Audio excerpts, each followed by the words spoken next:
नमस्कार दोस्तों, और टीईटी तैयारी चैनल में आप सभी साथियों का फिर से एक बार स्वागत है। साथियों, हर प्रखंड में एक सरकारी स्कूल को बनाया जाएगा मॉडल।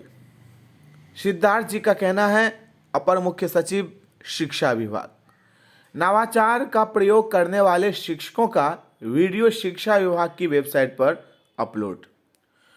मॉडल विद्यालय से अन्य विद्यालय खुद को मॉडल विद्यालय के रूप में तैयार कर सकें, विभाग का यह उद्देश्य है।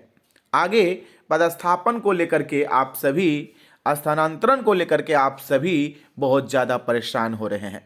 तो पदस्थापन वाली जो बात थी उस पर विराम लग गया, क्योंकि अपर मुख्य सचिव एस सिद्धार्थ जी ने यह स्पष्ट कर दिया कि 1 जनवरी से 7 जनवरी तक जितने भी सक्षमता 1 में विशिष्ट शिक्षक बने हैं वो अपने विद्यालय में योगदान करेंगे, और जिस दिन से योगदान करेंगे उस दिन से ही उनको विशिष्ट शिक्षक समझा जाएगा और उसी दिन से वेतनमान मिलेगा जो विशिष्ट शिक्षक का रखा गया है।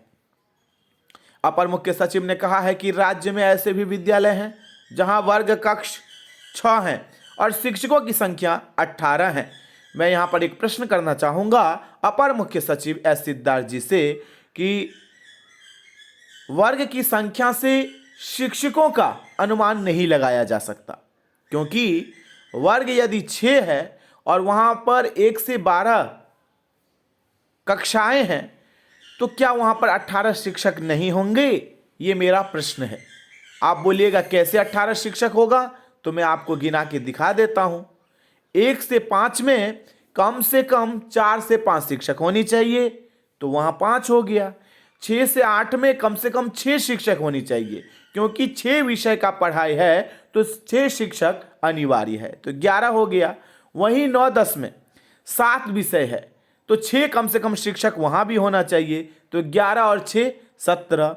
और वहीं पर +2 में 30 विषय का पढ़ाई है तो वहां पर कम से कम 18 शिक्षक होनी चाहिए। अब बताइए, 36 शिक्षक की जगह 18 शिक्षक है, 6 कमरा है, तो कमरा के आधार पर आप शिक्षकों का पदस्थापन करेंगे, ये कहीं से भी उचित नहीं होगा, क्योंकि आपको विषयवार शिक्षक देनी है, ना कि कमरा के हिसाब से। ये मेरा मानना है। आगे इस पर आप सभी अपना भी अनुमान लगा सकते हैं। ऐसे विद्यालयों को चिन्हित करने और उसमें छात्र शिक्षक अनुपात तथा विषयवार शिक्षकों की संख्या की रिपोर्ट सभी जिलों से ली गई है। हाँ, ये अच्छी बात है। इसमें एक बात इन्होंने ये भी जोड़ा है कि आखिर 6 कमरा है, उसमें कितने विद्यार्थी नामांकित है, कौन सी विषय में कितने शिक्षक है, तो ये जो है आधार अच्छा है।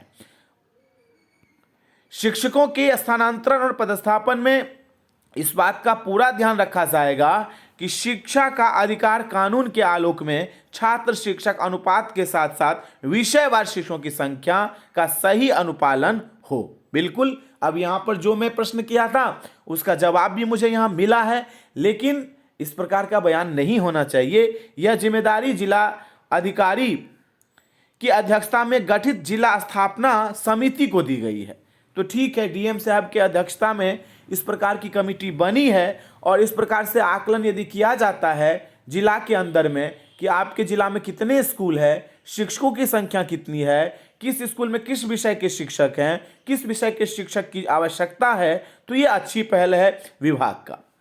तो कई साथी का ये भी कहना है कि अब जो है जिला में ही दे दिया गया है सारा कुछ, तो अब यहाँ पर पैसे का खेल होगा या घुसखोरी होगा या क्या होगा नहीं होगा। आप सभी लगातार इस प्रकार का अनुमान लगा रहे हैं।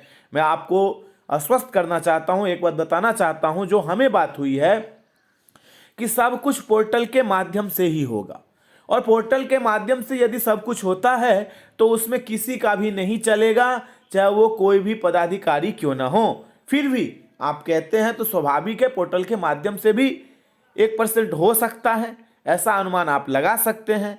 पर यह जिम्मेदारी डीएम साहब की अध्यक्षता में दी गई है, तो मुझे नहीं लगता है कि इस प्रकार का कुछ होगा, क्योंकि शिकायत भी आप कर सकते हैं, ऐसा भी प्रावधान होगा। तो जिले के विद्यालयों में शिक्षकों की तैनाती सुनिश्चित करें। स्वाभाविक है, जिस विद्यालय में एक भी बच्चा नहीं है उस विषय के शिक्षक वहां पर पढ़े हुए हैं, और जहां पर जिस विषय के बच्चे नामांकित हैं वहां पर वह शिक्षक नहीं है तो यह चिन्हित करके वहाँ पर डिप्टेशन कर सकते हैं, ऐसा अपर मुख्य सचिव सर ने कहा था, या स्थानांतरण कर सकते हैं या पदस्थापन कर सकते हैं। इसको थोड़ा सा हम सभी को देखना होगा, इंतजार करना होगा। मैंने लगातार आप सभी को कहा है कि 1 सप्ताह का समय आपको देना चाहिए विभाग को। देखिए क्या सब होता है।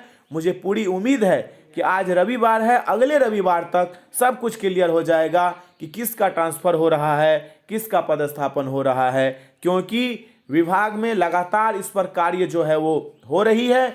और मैं एक बात आप सभी को बताना चाहता हूं कि जो आपने फॉर्म अप्लाई किया था जिसमें 1 से 7 नंबर तक का ऑप्शन दिया गया था कि आप किस आधार पर ट्रांसफ़र चाहते हैं, स्थानांतरण चाहते हैं, तो उसी आधार पर मुझे लगता है या मुझे जो पता चला है कि स्थानांतरण की प्रक्रिया भी होगी। तो आप सभी इसके लिए घबराए नहीं। मुझे ये भी पता चला है कि यदि रिक्ति होती है तो आपका स्थानांतरण होगा, चाहे आप 20 किलोमीटर पर पदस्थापित क्यों ना है, क्योंकि ये ऐच्छिक स्थानांतरण की बात विभाग ने की है, सरकार ने की है, पदाधिकारी महोदय जी ने किया है। तो रिक्ति होनी चाहिए, जैसी ही रिक्ति होगी आपको उस विद्यालय में भेज दिया जाएगा। इसके लिए आप सभी परेशान ना हो, बल्कि विभाग को थोड़ा सा और समय दिया जाए, 7 दिन का समय और दिया जाए।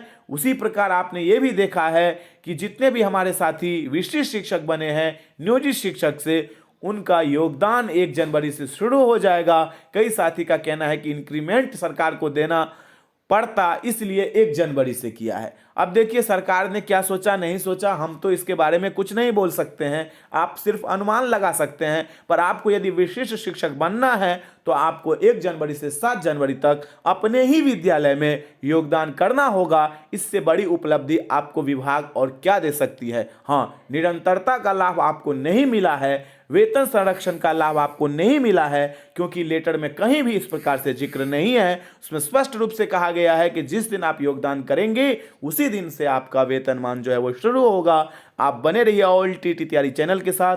पल पल के अपडेट में आप सभी को शिक्षा विभाग का देने की पूरी कोशिश करता हूं, देता भी हूं, आगे भी दूंगा, विश्वास दिलाता हूं। पर अभी तक यदि आपने चैनल को सब्सक्राइब नहीं किया है तो सब्सक्राइब करके बेल आइकन की बटन जरूर दबाइएगा। स्थानांतरण से संबंधित लेटेस्ट अपडेट की मैं पूरी कोशिश कर रहा हूं, आप सभी को जरूर दूंगा। अभी के लिए इतना ही, फिर मिलते अगले वीडियो में। धन्यवाद साथियों।